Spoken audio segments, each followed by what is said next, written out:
Hello students. We are going to get started with introductions and conclusions and also how to include rhetorical strategies. So the first part, which is the introduction and conclusion section, I'd gone over a little bit with you, but I want to show you again. The first part, which is in red, is the lead, and that should be, about probably 2 to 3 sentences. It gives something interesting like a statistic, an explanation of that statistic, a little story, rhetorical question with an explanation of that. And then you can't just simply go right from that lead to talking about the thesis.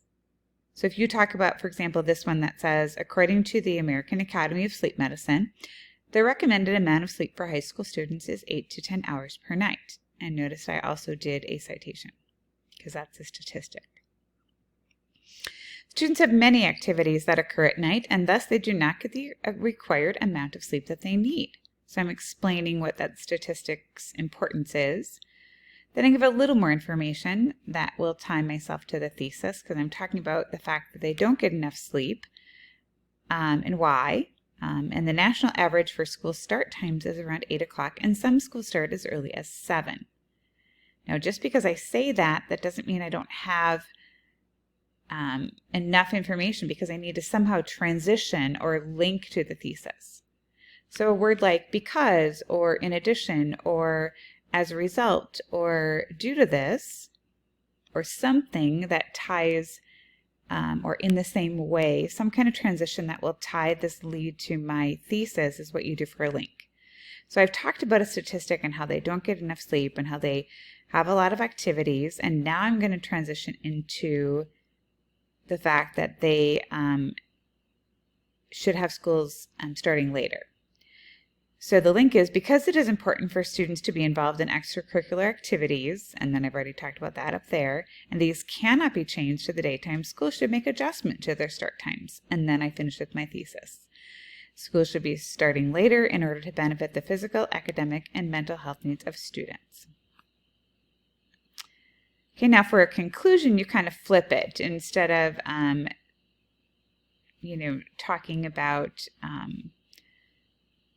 the lead at the beginning, you're going to start talking about revising or reviewing the thesis statement. So, and the main ideas. So you're going to wrap up your argument by restating your thesis statement and main arguments to start with, and then you close with some kind of an interesting reflection or startling statement, just like you would with a lead. So, student schedules have increasingly become overloaded with various activities, schoolwork, and community service. While many schools do not start too early, the majority do start early and should start later to improve the focus and mental health of their students.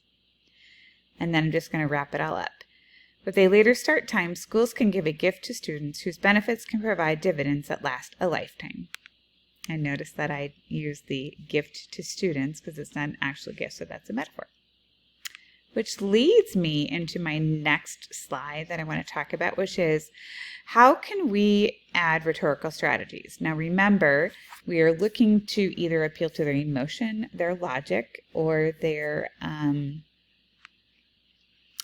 credibility. So you probably have already used an expert, so that's your credibility. You may have given your own example, that's a credibility. Logos would also be some logic and reasoning and some statistics or quotes, and then pathos is your emotion. So how are we adding to that information? How are we utilizing those appeals and making them more strategic? And we do that by using rhetorical strategies. And you should have at least 3. And by the end of this, and we can do this Friday or Monday or today, wherever you are, but you're going to have to highlight and explain why you did what you did. And you have to have at least 3. So for example, here's part of a paragraph. Long-term, students benefit more from having a solid academic foundation than by focusing solely on athletics. So the topic is that student athletes should be required to maintain decent grades, and they should focus on their grades in addition to their sport. And so if they're falling behind, they should not be allowed to play. So that's kind of the thesis. Let me continue. An athlete should want to be known as an all-around student athlete and not just an athlete. So we have the word athlete as repetition, which I didn't highlight, but you also have this as, in, all, around, and then athlete. So you have 4 words that start with the letter A, and then I explain why that alliteration is important. The next one that is used is a couple of touchdowns, a couple of baskets, or even a couple of spikes or swings. So I'm going to read that sentence to you. The future of these athletes is far more important than a couple of touchdowns, a couple of baskets, or even a couple of spikes or swings. So that is parallelism. I didn't explain it just because I didn't have time to write that out, but you get the idea that you have to find rhetorical devices that were from that Big Bang list, and you can use that again to help you with like remembering what anaphora is, and repetition, and parallelism, and anecdotes, and all kinds of great things. So you can look at that and find what you can, and make sure that you have at least 3, and you can highlight them. And within the next couple of days, we will make sure that we are making those rhetorical strategies known by highlighting and explaining them on the side. So again, those 3 areas were the introduction with a lead, link, and thesis, a conclusion with a restated thesis and argument and closing statement, and the concept that you need to have 3 rhetorical strategies. And please use that big bank that we used for Frederick Douglass with the list of how do we know what it is, as far as a strategy, and how can it be used. And again, you're going to be expected to do 3, so highlight them and explain what they are, just like you would normally do annotations. All right, good luck. Have a great day.